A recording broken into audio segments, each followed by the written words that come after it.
Hello and welcome. Today we're going to see how to create a rule in ArcSight Enterprise Security Manager. And this rule is going to be basically targeting and looking for some infected files. Since I had quite some questions related to this topic on how to create our rules and how to um, basically build like a rule which is going to be, for example, looking for some infected files.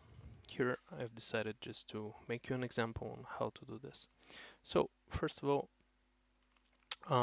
opening here the ArcSight Enterprise Security Manager and then our console. Then under rules, I've created already my rule. I've just decided to call it McAfee File Infected Rule. And basically here what I have in my environment, I have an endpoint security installed. So just to show you, that's my McAfee endpoint security with threat prevention, firewall, web control, everything enabled and running.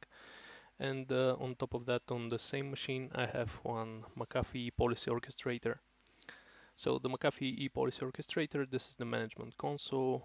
Probably you know already from where you can manage all the different endpoints and so on. So yeah, essentially now in my case I have as well installed a connector which is a McAfee EPO database connector, which is basically collecting events reported to the McAfee EPO from the endpoint security, and then those events are forwarded to the ArcSight Enterprise Security Manager. Just to show you how it looks like, so the connector is running as a service, and here you can see the name of the service going under services.msc. So the name of the service is ArcSight McAfee EPO database, and as you can see, it's running. So now, what I wanted to show you, I have here basically. Uh, oh, sorry, I've closed it.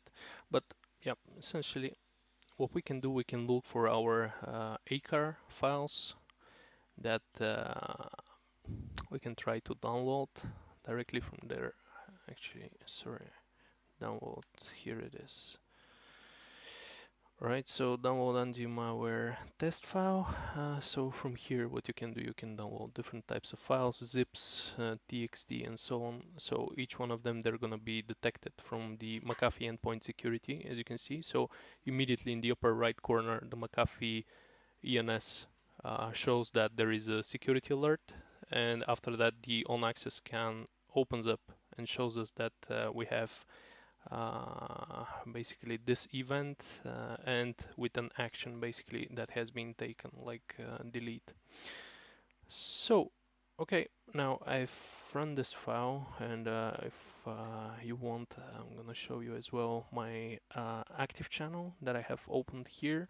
So this active channel basically, as you can see, immediately has reported that something's happening with the McAfee endpoint security. We have an event with a priority of 5, but basically this has been reported from the Microsoft log native connector that I have installed as well here in my system.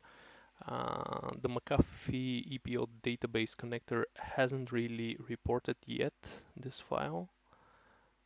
I guess it's gonna take a couple of seconds, but we should essentially receive here one more event from, yeah, there they are actually, two events. So the one file infected, as you can see, which is saying no cleaner available, file deleted successfully from the system. And then, as you can see, we have another event, which is, as you can see, a correlation event.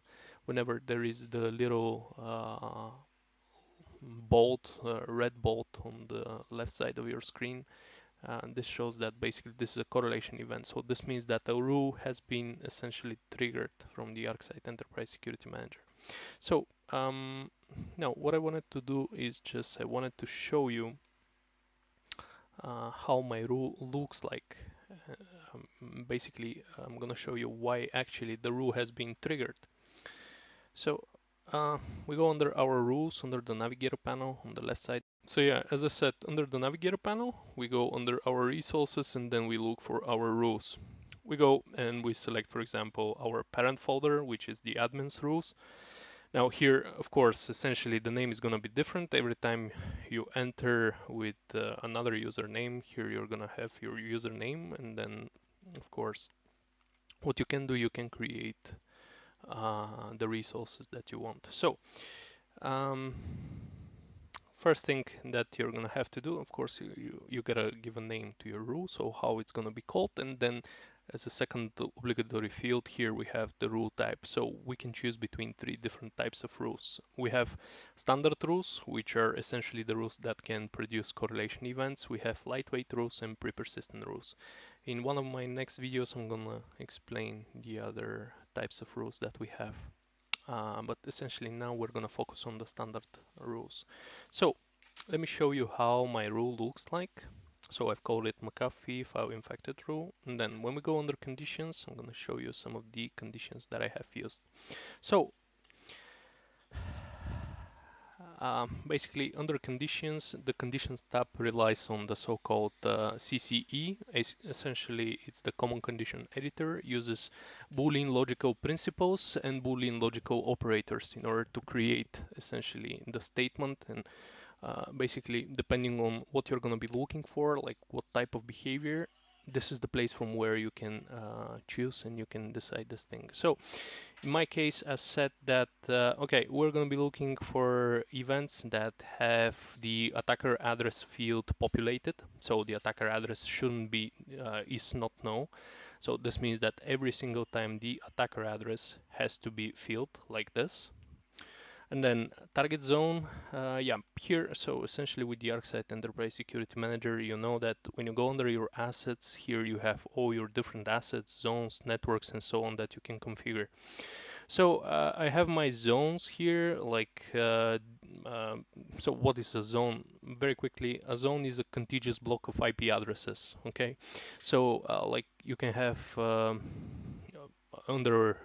you can have multiple zones and you can have different um, different I mean assets like your manager, your endpoints, and so on. So like for example right here in this case under this particular zone I have my enterprise security manager and as well a couple of endpoints like the machine which I'm using right now is carrying the IP address of 192.168.0.10 4, if I'm not mistaken. It was something like that. So yeah, 106. Okay, doesn't matter. So what I've set here in my rule, essentially, that the target zone should equal this one here. Okay, I have essentially added it. Then the priority of the event should be greater than 4, and essentially as you can see here from our active channel, those events have a greater priority, have a higher priority than 4, like essentially their priority might be 7, 8, and so on.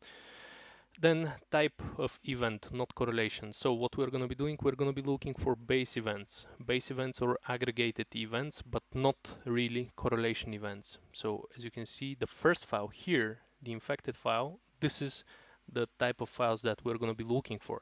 So if you double click on infected file here under the attributes of the file, you're going to see that basically this is a base event type. So now here we can say not correlation. How do we say not correlation? When we expand here, we select the exclamation mark equals. So this in Boolean logic means not, okay?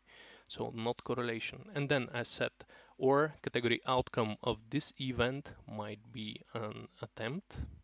So if I open here one more column, I can say columns, add remove column, category, and then category behavior. No, not behavior, but category outcome, sorry. So as you can see, the category outcome of this event is success. But in my case, I'm not going to be looking only for successes. I'm going to be looking as well for attempts. So whenever the event that has been generated and that has been to the ArcSight Enterprise Security Manager, and depending of, as I said, whether if it's an attempt or a success, then again, this rule is going to be triggered, and eventually a correlation event or any other type of action like to create a case, to send a notification and so on is going to be triggered. Then what I've said, device vendor is going to be like McAfee. So our McAfee endpoint security, as you can see, device vendor McAfee, and then device product endpoint security has reported this event. And then what I said, if you want to eliminate, for example, false positives,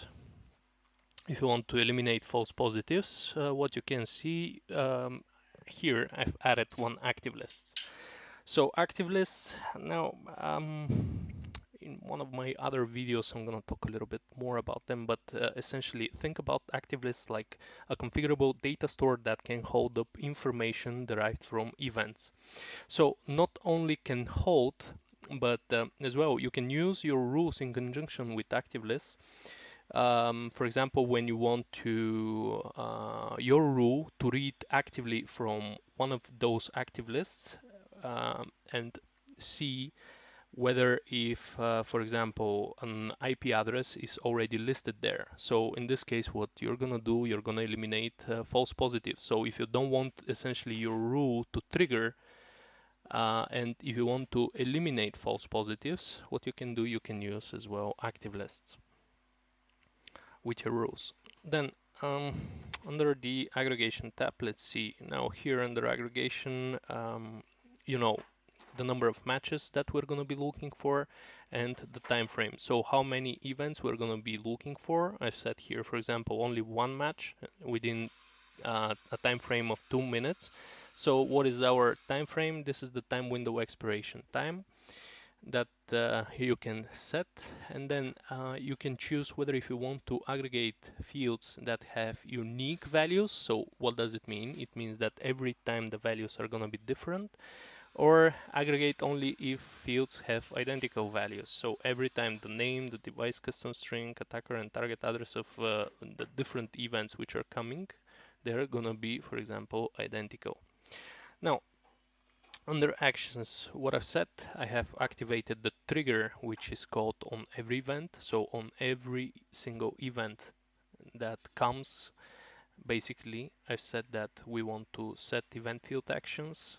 So the name is going to be like possible, potentially unwanted program, adware, infected file, or spyware.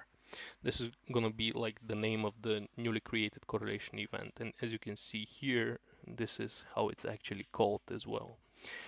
Then the priority is going to be like 8. And as well from here, I've said that, okay, whenever we receive an event like this, we want to add this event to one of our active lists. And as well to send a notification to somebody from the Security Operations Center. So from here, you go under your notifications, you configure your destination group, like I've put it myself under the management group, level 1, and I've created one active destination administrator, and then my name, which is Tsvetelin. So automatically I'm going to be notified whenever an event like this is received. So as you can see, when I go under notifications, it's going to illuminate every single time whenever a new notification has been received. So here we have a notification saying high severity, and then the triggering event, the name of the event and the different creation times, notification groups, and so on. So pretty much that's how my rule is going to look like. Let me save it now. Okay, and the hostname, okay, zone resources. I'm not gonna be adding them. And yeah, now don't forget to put your rules under your real-time rules, because otherwise, if you don't put them, they're not gonna run in real time. So what you can do, you can either drag and drop them, or you can, for example, right-click and you can say, where is it? Deploy real-time rules. for me it's blanked out because I have already deployed it under my real-time rules. So yeah, just to check how the rule will trigger, will fire, I'm gonna open here a crack that I have. This is how it's called, so I'm just gonna double click on it. Okay, GTA 5 exe.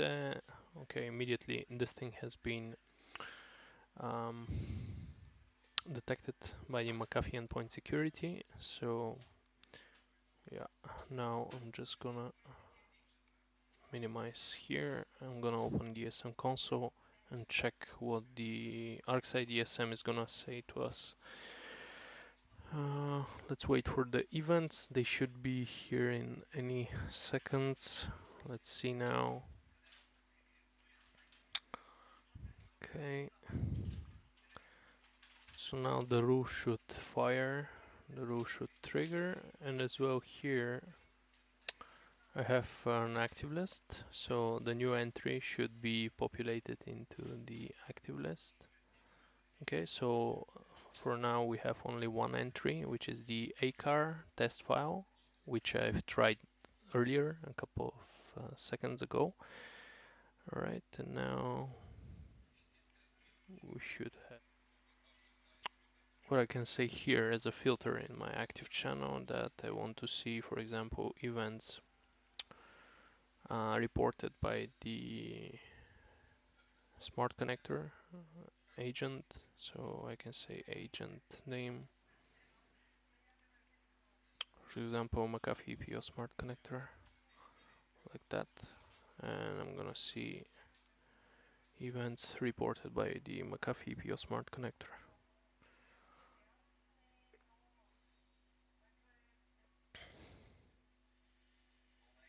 Okay, so looks like we have here some of them. Okay, and here it is actually in, yeah, 1441 infected file found. All right, so it has a priority of 7, as you can see. And then now what I wanted to do here, actually, since we're using a filter, we're not going to be able to see the um, correlated events, because the new correlation event is, it has a device vendor of ArcSight. So what we can do, I'm just gonna remove the filter and we should be able to see if our rule has been triggered. So the event has been generated at 1441. The correlation should be again, yeah, it should be as well there. Alright, so let's see. Actually, I can do something like that. I can use an inline filter and just say here, I'm gonna just put the little tick, apply. Do you see now says type correlation and file type rule? So it's gonna be looking for rules essentially. Okay, so looks here that we have something. Alright, here it is. So at 1441 exactly, a rule has been triggered. So let me show you. Let me show you the event that has actually triggered this rule. As you can see here, this is the infected file found. So this is the name, and if we scroll a little bit down, if we go and see the attributes, like here, for example, the file name, or actually the file path, sorry, file path says users, Tsvetelin desktop, and then you see Steam API 64 DLL. So this is the file. All right, so the rule has triggered, and what we want to do, we want to check as well the active list. So if you remember, one of our actions was to populate an active list with the entries. Do you see? So under here, under actions, we've said that we want to add entries to one of our active lists. So now, if I go under the infected file active list, I have the first entry, which is from the ACAR file. And then if I refresh this active list. Okay, I have now two. So the second one is again attacker target IP address, and then the file name, as you can see, it says crack reloaded, and then I have the device product component. So this is a field that I have just named like this, and is device product component reporting to ESM. This is the endpoint security of McAfee, and then the event name, like already categorized, is gonna be possible PUP and so on and so on. And yeah, then we have the count of the events as well. As a third step, I said that we want to send a notification, so let's check our notifications now. Okay, I have as well my notification at 14:41, 26 seconds after the correlation event. I have received as well here a notification in my system.